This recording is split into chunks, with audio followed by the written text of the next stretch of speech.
யாராவது வேடிக்கை ஏதாவது செஞ்சா நல்லா சர்க்கஸ் பண்ற மேன் நீ அப்படின்னு ஜாலிக்கு சொல்ற பழக்கம் நம்மள பலருக்கு இருக்கு. ஆனா அப்படி அடிக்கடி யூஸ் பண்ற அந்த வார்த்தையோட வரலாறு என்னன்னு நம்மள எத்தனை பேருக்கு தெரியும்? அட அதாங்க, சர்க்கஸை பத்தி தான் பேசுறேன். கேட்கும் போதே எது சர்க்கஸுக்கு பெரிய வரலாறே இருக்கா அப்படின்னு ஒரு ஆர்வம் வருது இல்ல?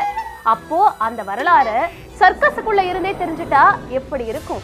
காலத்துக்கு ஏற்ப எப்படி தன்னை சர்க்கஸ் புதுப்பிச்சு கொண்டுச்சு, உலகத்தோட பெரும் பொழுதுபோக்கு கூடாரமா சர்க்கஸ் இருக்க காரணம் என்ன, எல்லாத்துக்கும் மேல சர்க்கஸுக்கும் நம்ம ஊருக்கும் இருக்க நெருக்கம் என்னன்னு எல்லாத்தையும் சர்க்கஸ்ல போய் என்ஜாய் பண்ணிட்டே தெரிஞ்சுப்போம் வாங்க.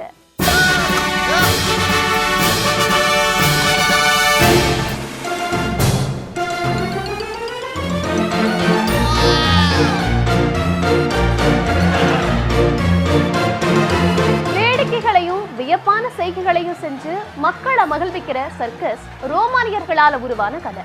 சர்க்கஸ் அப்படிங்கிறது லத்தீன் வார்த்தை. ஆரம்ப காலத்துல இப்போ இருக்க மாதிரி கூடாரங்கள்ல சர்க்கஸ் நடக்கல. அதுக்கு பதிலா வெட்டவெளி மைதானத்துல மக்கள் கூட்டத்துக்கு நடுவுல தான் சர்க்கஸ் நடந்துச்சு. சுமார் 2500 ஆண்டுகளுக்கு முன்னாடியும், அதாவது கிமு 600லயே 3,50,000 பேர் பார்வையிட்ட பிரம்மாண்ட சர்க்கஸ் நிகழ்ச்சியை மேக்சிமம் சர்க்கஸ் நிறுவனம் நடத்தி இருக்கு.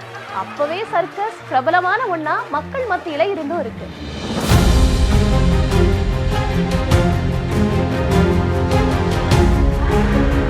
ஆனா அப்பெல்லாம் இப்ப இருக்க மாதிரி சர்க்கஸ் நடக்கல.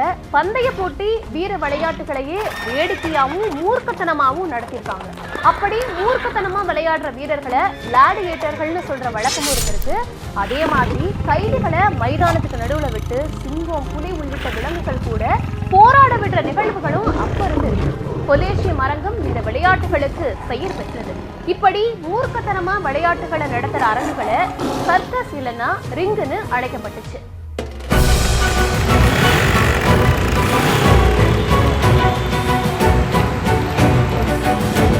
இப்போ இருக்க மாடர்ன் சர்க்கஸ் இங்கிலாந்துல உருவாச்சு. 1769 பிலிப் ஆஸ்லி கடிவாளம், சேனம்னு எதுவுமே இல்லாம குதிரையோட முதுகு மேல எதையுமே பிடிக்காம நின்னபடி சவாரி செஞ்சு பார்வையாளர்களை உற்சாகப்படுத்தினாரு. இதுக்கு ஏகப்பட்ட வரவேற்பு கிடைச்சதும் ராயல் சர்க்கஸ் அப்படிங்கிற பெயர்ல இந்த சாகசத்தை எல்லா ஊர்களையும் செஞ்சு காட்ட தொடங்கினாரு. அதே மாதிரி ஜான் பூல் அப்படிங்கிற அமெரிக்க சர்க்கஸ் கலைஞர் சர்க்கஸ்ல விலங்குகளை பழக்கப்படுத்தினாரு. கூடவே 1785 கோமாளிகளையும் அறிமுகம் செஞ்சு பல வேடிக்கையான நிகழ்ச்சிகளை நடத்த தொடங்கினாரு. மக்களை இன்னும் அதிகமா ஈர்க்கிறதுக்காக சிங்கம், புலி, கரடி, யானை, கிளி, புறான்னு ஏகப்பட்ட பறவைகள், விலங்குகளை வச்சு சர்க்கஸ்ல சாகசம் செஞ்சு காட்டினாங்க. கூடவே பார் கம்பிகள்ல வீரர்கள் பறந்து பறந்து வேடிக்கை காட்டவும் தொடங்கினாங்க. உலகின் மிக பழமையான சர்க்கஸ் அப்படிங்கிற பெருமையை அமெரிக்க சர்க்கஸ் ஆன தி ராயல் ஹனஃபோர்ட் சர்க்கஸ் பெற்றுச்சு.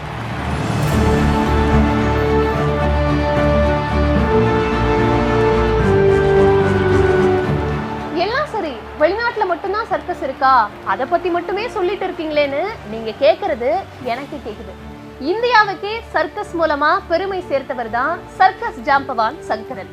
யார் அந்த சங்கரன் அப்படின்னு தானே கேக்குறீங்க?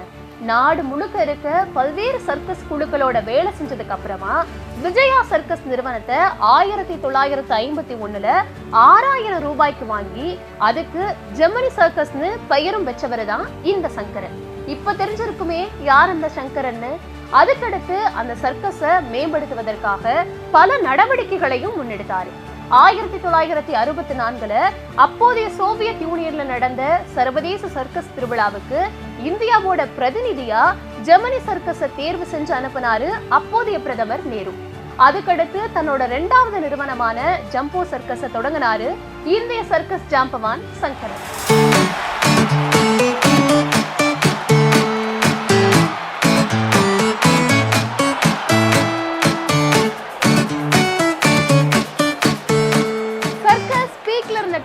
சினிமாலையும் பெரிய தாக்கத்தை ஏற்படுத்துச்சு. படங்கள்ல வர விலங்குகள் பெரும்பாலும் சர்க்கஸ்ல நல்ல பயிற்சி பெற்ற விலங்குகளா தான் இருக்கும். குலமகள் ராதை, பறக்கும் பாவைன்னு சிவாஜி, எம்ஜிஆர் காலத்துல இருந்தே சினிமாவில சர்க்கஸோட தாக்கம் இருந்திருக்கு. கமல் நடிச்ச அபூர்வ சகோதரர்கள் படத்தோட கதையே பெரும்பாலும் சர்க்கஸோடவே தான் நகரும். அதே மாதிரி சூர்யாவோட 7ஆம் அறிவு படத்திலையும் சர்க்கஸ் காட்சிகள் இடம்பெற்றிருக்கும். இது எல்லாத்துக்கும் மேல மெஹந்தி சர்க்கஸ்னு சர்க்கஸ் வாசிகளோட வாழ்க்கைய அங்கமா வச்சு ஒரு படமும் வந்திருக்கு.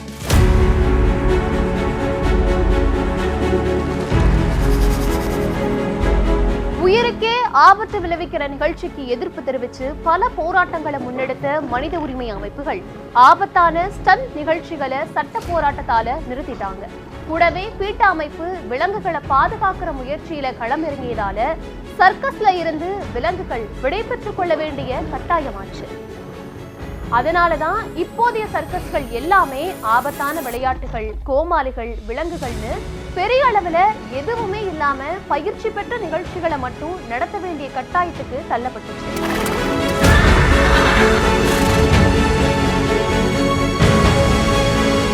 காலம் காலமா சர்க்கஸ் நிகழ்ச்சிக்கு வந்த பார்வையாளர்களை ஆடி பாடி வேடிக்கையெல்லாம் காட்டி சந்தோஷப்படுத்தின சர்க்கஸ் ஊழியர்களோட வாழ்க்கையும் வாழ்வாதாரமும் சந்தோஷப்படுற மாதிரி இப்ப வரைக்கும் இல்லாமலே இருக்கு அப்படிங்கிறது தான் மாற்ற முடியாத யதார்த்தமா நிலவு.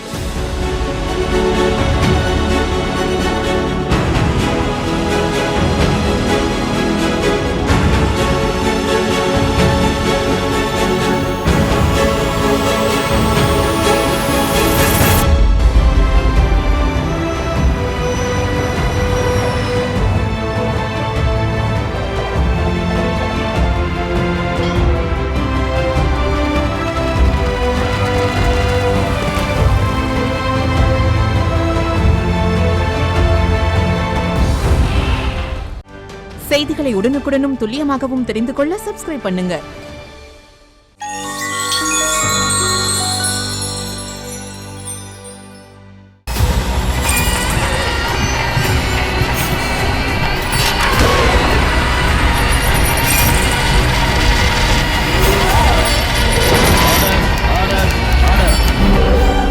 குற்றங்களின் மறுபரிமாணம் நிகழ்தகவு நமது நியூஸ் தமிழ் தொலைக்காட்சியில் விரைவில்.